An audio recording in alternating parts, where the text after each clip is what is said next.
क्या दुर्गेश, तुम्हारे रहते इसने इतना महंगा केक कैसे खराब कर दिया? अरे मम्मी तो इतना क्या है, जाओ दूसरा केक लाओ ना। कितना महंगा केक था तुझे पता है? ये 2000 का केक था ये। हाँ तो क्या हुआ, जाओ एक और लेते आओ। देख रहे मार्किन, ऐसे जमा लगाता है, पैसे कोई कदर नहीं है। मम्मी वो सारे गुब्बारे भी मैंने फोड़ दिए हैं, वो भी दूसरा ला दो। तुझे ना मैं क्या बताऊं। बेटी आज तेरा बर्थडे है ना, चल केक ले लेते हैं। नहीं पापा, पहले अपना इलाज करवाओ। अरे बेटी इलाज बाद में हो जाएगा, चल पहले तेरा केक ले आते हैं।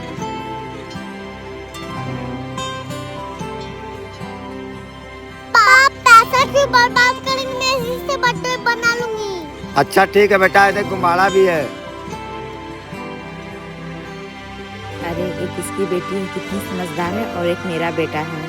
चलो पापा, बचे हुए पैसे से अपना दवा ले लेना।